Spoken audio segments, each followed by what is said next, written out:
Hello, everybody. Today we are here with Aline Alonso and Leandro Van de Visser. That's it. Yeah, he's from Holland, and Aline is from Brazil. And both are right now living in Amsterdam, and they dedicate their time to do workshops about yoga and AcroYoga. Apart from, well, Leandro is also a massage therapist and Aline is a designer. So they are going to tell us their experience and also more about these techniques, yoga, acro-yoga, etc. Okay, Aline, Leandro, thank you very much for being here. Thank you. We can start maybe with Aline. You can tell us how was your experience in Brazil when you started with the Brazilian dance, capoeira, yes, and then from there you started discovering other techniques, and then well, after you were traveling to Europe, you can tell us your story. Sure. So I think since I was a little girl, I've been trying to find where to put my energy in and how to express myself. So I found a little bit of this in capoeira or different types of dance. I've always been quite flexible, so I was playing circus at home. I remember my mom saying, okay, you're gonna break your back or something. And when I saw a friend of mine posting on Facebook a picture upside down and super twisted, I said, oh my God, I wanna do that. Someone else is doing that as well. So then that's how I found about AcroYoga. At the time in Brazil, it was not that developed, the AcroYoga yet. So I remember us watching YouTube videos and trying to find out how to get from these movements to the other and how am I going to put my knee there and reach the other way. So it was a very good collective learning experience, a great way to meet new people and also learn together and solve these kind of puzzles. And from that, I started learning more about yoga, or having more curiosity about yoga and about meditation and chakras and aura.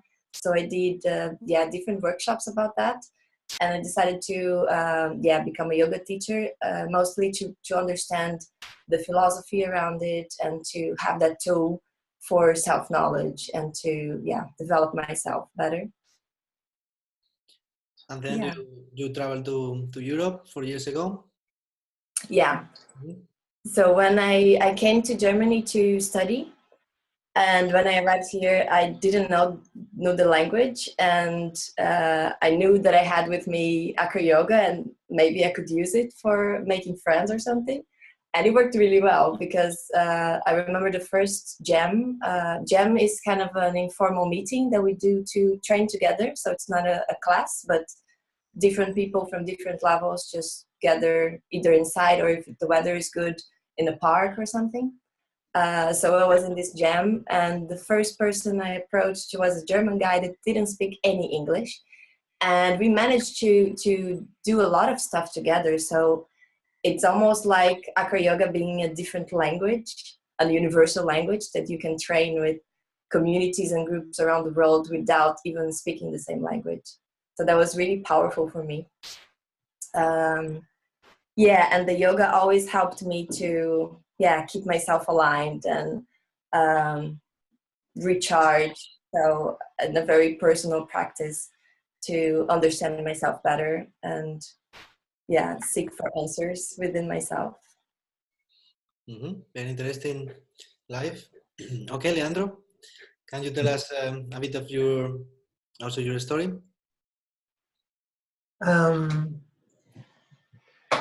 So I've been doing a lot of yoga, and AcroYoga I discovered maybe 6 years ago.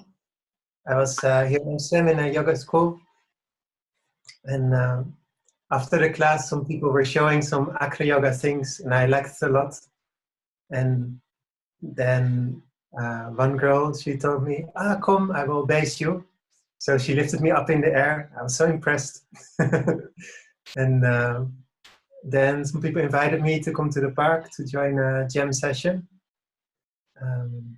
And then that summer I was in the park almost every day to learn about AcroYoga, which was really good for me. It was a really nice experience. And yeah, I think Aline already explained, but yoga is a very internal thing. So you really focus on your breath and alignment in your body. And you try to stay calm with the respiration. And AcroYoga, I really felt like you're connecting so much with the other person. And you get this extra awareness, let's say, of where the other person is.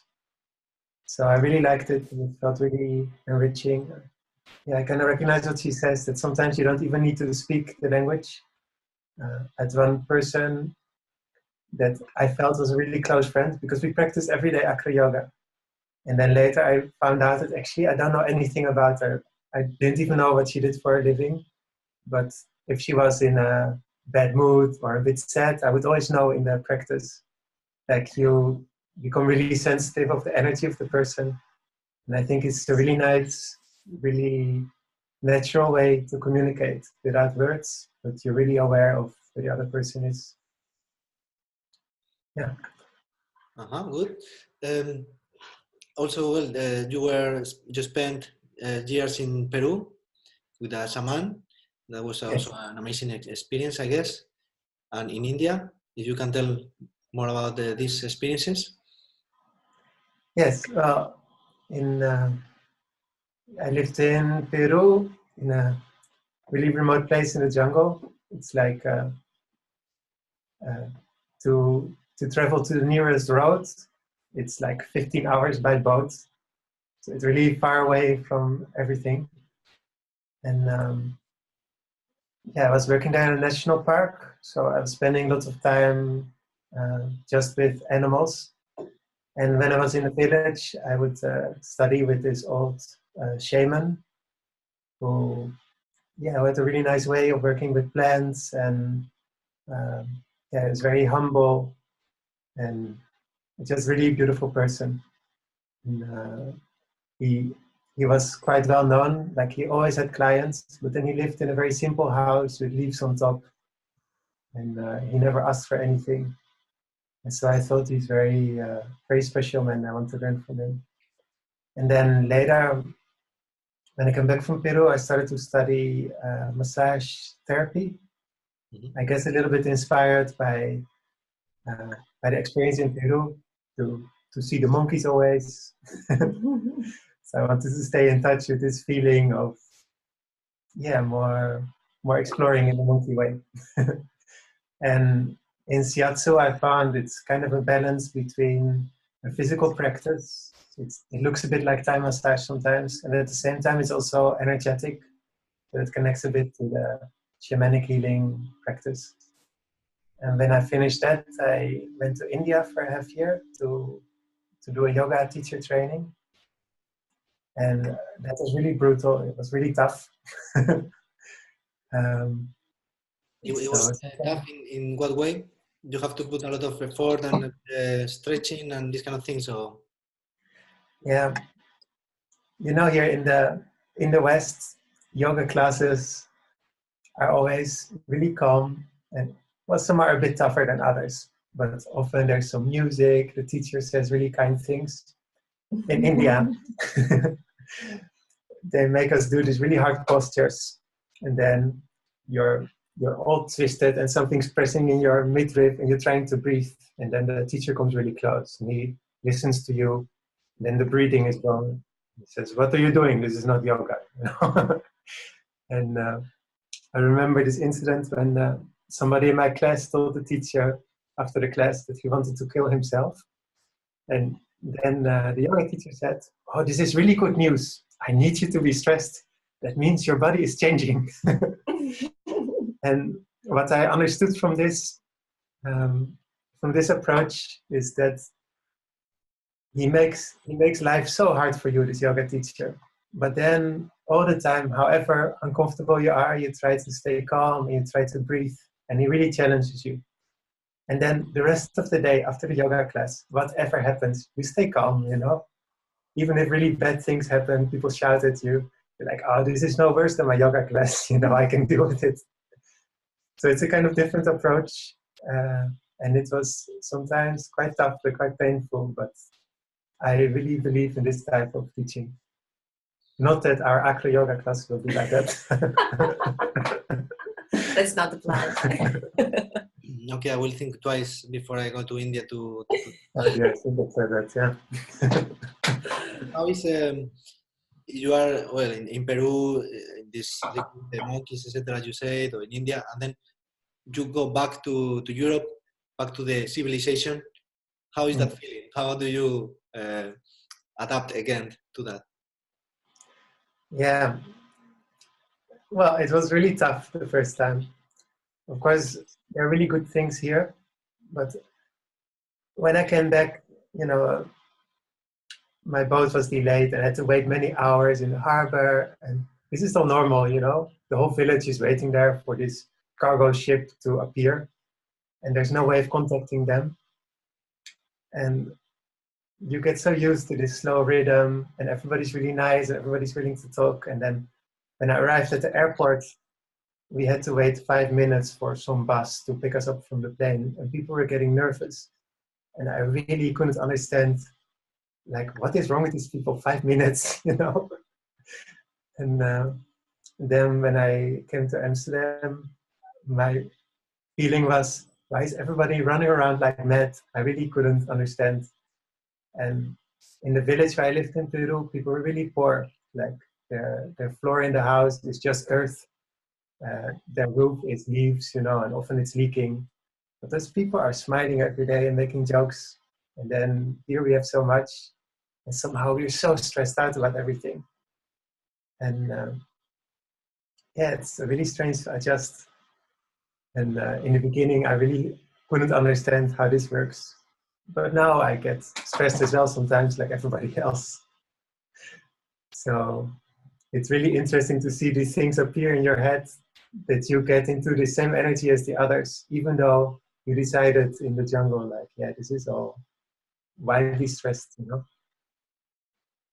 Mm-hmm. So I think in the end, you end up kind of in between two worlds. I think you as well, that you're not completely, maybe not completely European anymore, but also not completely South American. So you're kind of wandering in the middle. And for you, Aline, how do you find also the differences between Brazil and now that you are living in Holland? What do you find? The weather, where's the sun? No, I think especially talking about spirituality, it's a huge difference.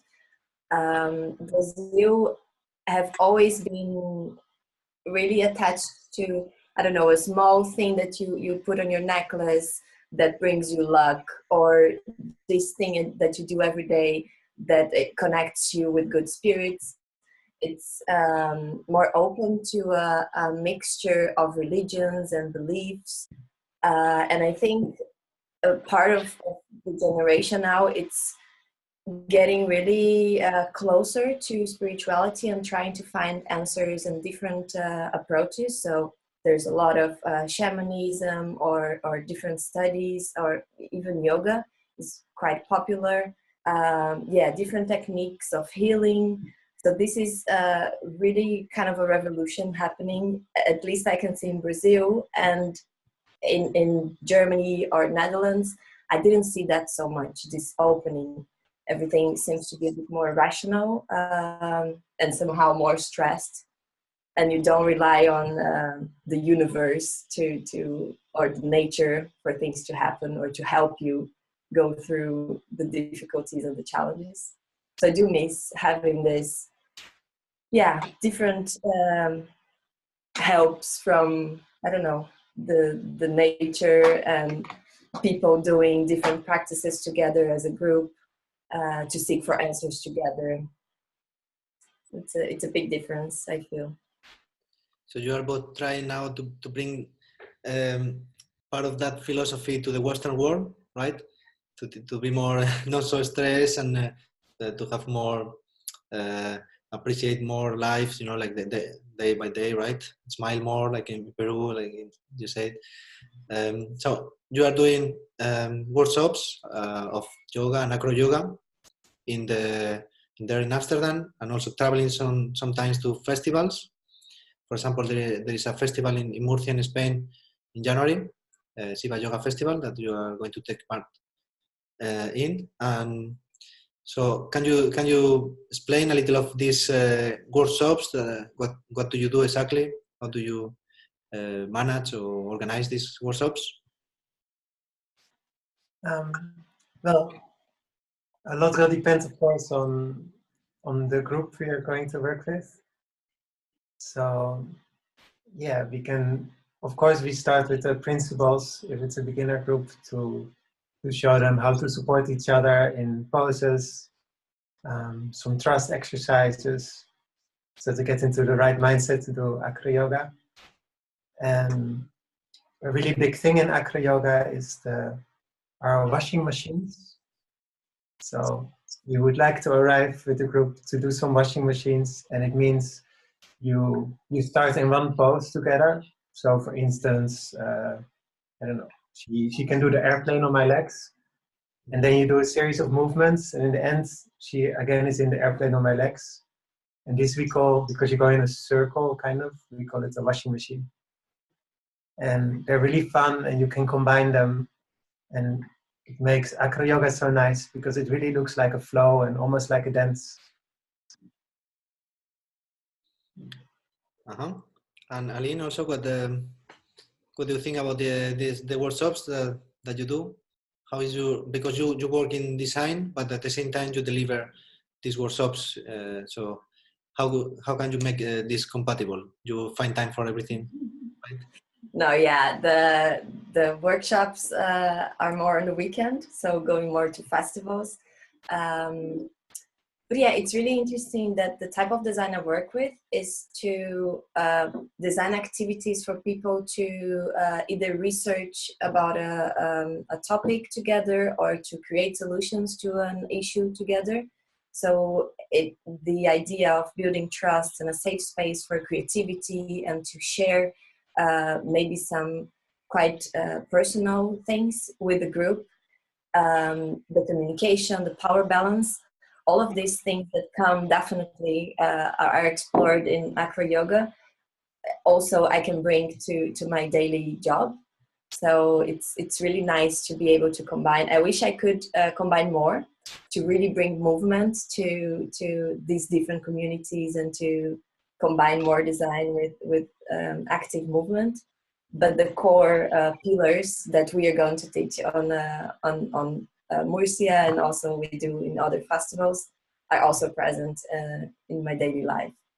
So I think it's something also that when you open the door, you cannot stop noticing that. Like, you are aware of how you communicate. So I think also are aspects that we can bring to every type of interaction with other people. Well, thank you very much, Aline and Leandro, for taking the time to do this interview. Very happy to have you here and learn from you. So thank you. Thank you very much. All the best for you both, and see you soon. See you soon. See you soon. ¿Cómo no voy a reír si tengo todo para ser feliz?